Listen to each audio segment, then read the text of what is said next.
There are only 3 companies in the world which can make the chip inside this phone. Just 3. And really only one of them is good at it. But there are 7 billion restaurants in the world. But nobody ever goes and thinks about a restaurant shortage. Nobody ever sleeps on that topic, do they?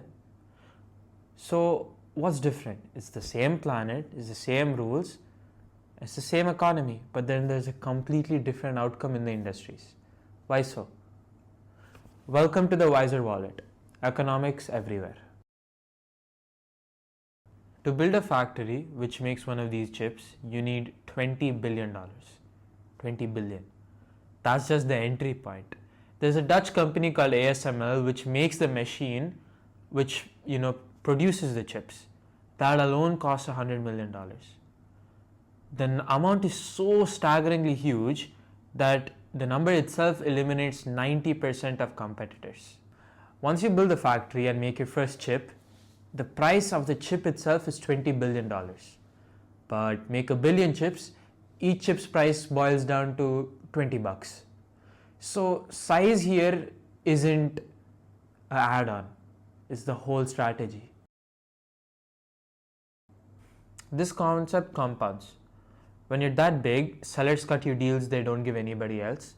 Banks give you loans easier because you're that big and they trust you.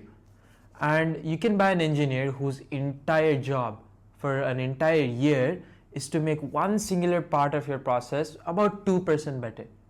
Most companies can't afford to do that. You can. Here, being the leader isn't just a name.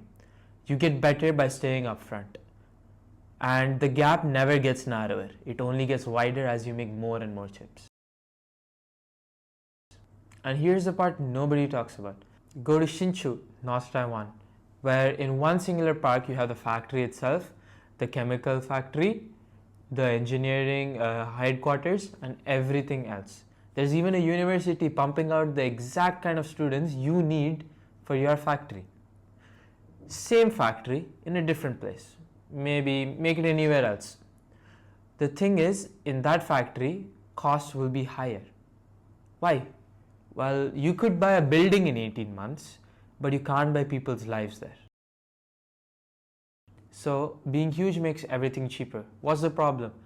The problem is when you're that big, you take on a lot of demand. I'm not talking about 50% or 40%, I'm talking about 90%. 90% of the world's entire demand. One company does all of that. This company makes 90% of the good chips, not all of them. But these are the chips your phone, your laptop, your PC, every single AI unit requires. Imagine that. It's a huge number.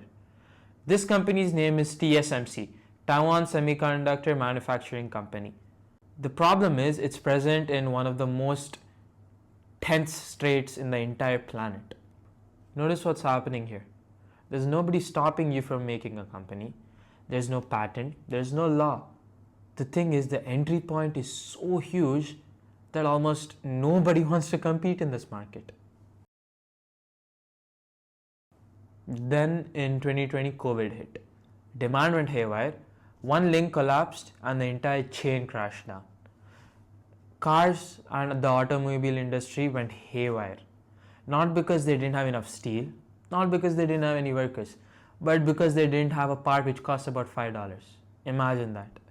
That one $5 part cost $210 billion of global revenue lost. 210 billion. That's what happens when the entire world relies on one singular company. So governments panicked. The US put $50 billion, Europe put $40 billion on the table, all to make their own chips. So did Japan, India, Korea, all of these places started doing it. What happened? Well, even after all that money, the chips which they made actually came out worse and more expensive. They simply weren't big enough. TSMC was still bigger. So public money, money that people pay their taxes for, has been gone to making these chips which are not necessarily better. Governments decided that cheaper and better aren't the same thing, and they decided to go with the first one. So the concept of growing and making your cost of production cheaper is called economies of scale. It's very interesting. It's basically what this whole video is about. The more you spend on your company and the bigger it grows, the cheaper your products get. So here, bigger is always better, right? No, not really. That's not the case. Now we're going to discuss something called diseconomies of scale, which is also very interesting and is the opposite of economies of scale. So I'll give you some examples. Here you have, say, Boeing. When Boeing made the 787, it required a lot of parts, all from different manufacturers. So you had the engine from a different guy, you had the plane wings and metal sheets from a different guy. It was a lot of process and it took a lot of time. But building the plane itself wasn't the expensive part. It was coordinating with all of these different manufacturers, which put the company at a loss. Here, the company was so big that all of its different branches had difficulty to communicate. Imagine that. Same thing with Intel. When Intel started making chips, it lost to TSMC. Why? Intel was way too big and had a lot of communication problems, and each of its different branches, so HR maybe and engineering, all of them had different problems, and eventually they lost the race. After that, you have General Electric, which is probably one of the biggest companies in the entire world. Why do you think it split itself into three? Because each one of them was so big that it couldn't handle the stress, of coordinating all of these things. That's it. That's diseconomies of scale. It's where a company gets so huge that the communication, managing so many people, and all of these different processes, mostly internal or sometimes external, affect production itself. Production is the same price, it's still cheap, but everything else isn't. And here's the thing I want to leave you with.